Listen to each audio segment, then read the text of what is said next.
40 ans après le vote de la loi Veil, l'interruption volontaire d'une grossesse est encore un tabou. Et pourtant, chaque année, plus de 200 000 femmes pratiquent une IVG en France. Je me suis fait avorter et je crois qu'il est grand temps d'en parler.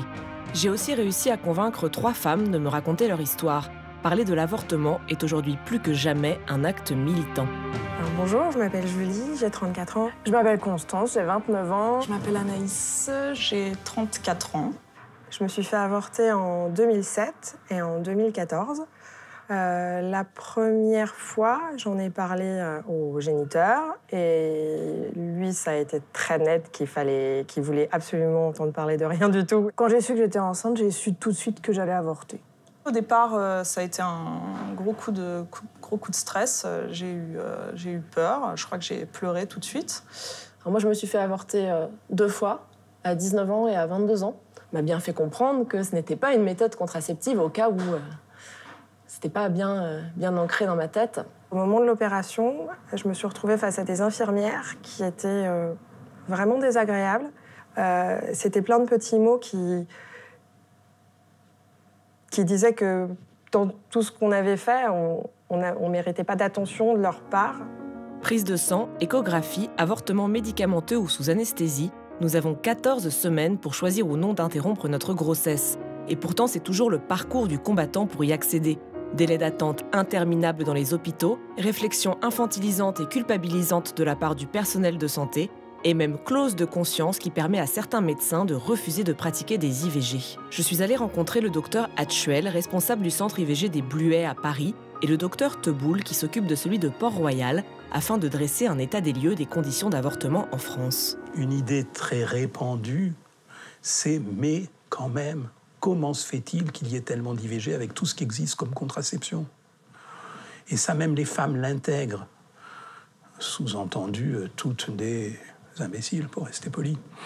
Il y a des femmes qui se retrouvent hors délai parce que elles ont fait leur demande en France à temps, mais qu'il n'y avait pas de place. On leur a donné un rendez-vous 15 jours après. Ou on leur a dit mais vous êtes enceinte de plus de 12 semaines, nous, on ne fait pas ça. On ne fait pas au-delà de 12 semaines.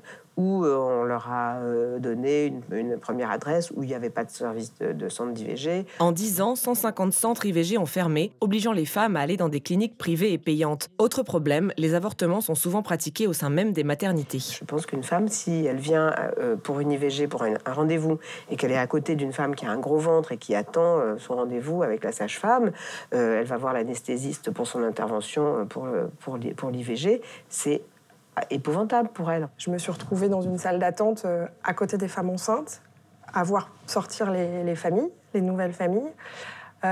Donc quand on vient faire ça, finalement, j'ai fait mes 2 heures d'attente parce qu'ils avaient 2 heures de retard dans la rue, plutôt que dans la salle d'attente. C'était très éprouvant.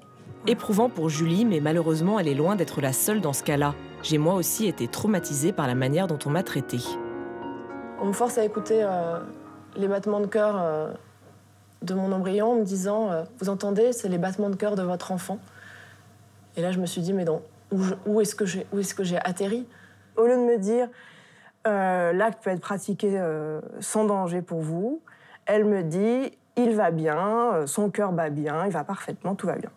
Et la première chose qu'il a faite, et qui a été pour moi la plus douloureuse avec le recul, ça a été donc de me faire écouter les battements du cœur tout en me demandant si je voulais observer donc l'échographie. Imposer à une femme d'écouter le cœur de l'embryon, je pense que c'est pareil, ça fait partie des maltraitances. L'IVG est dénigré par une grande partie du corps médical et n'est pas considéré comme un acte valorisant.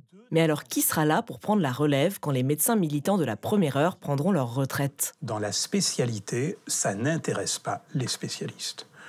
Les gynécologues ne sont pas intéressés par l'IVG. Donc oui, moi j'ai un peu peur aussi de ce qui va se passer après. Hein, je ne sais pas si... je ne sais pas, j'essaye au maximum, on essaye au maximum de former des jeunes médecins, mais bon, sans doute ça sera pas forcément, ça va se transformer.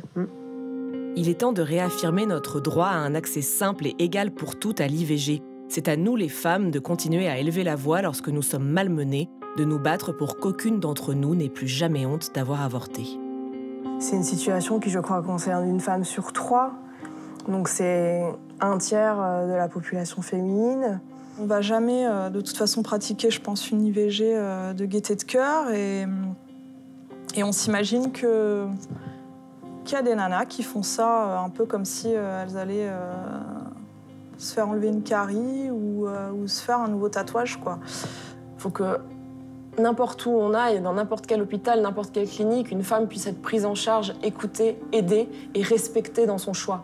C'est juste une intense réflexion sur la vie qu'on se donne et celle qu'on donne à un enfant. C'est un acte extrêmement fort, extrêmement citoyen et extrêmement maternel aussi, de dire qu'on ne sera pas une bonne mère.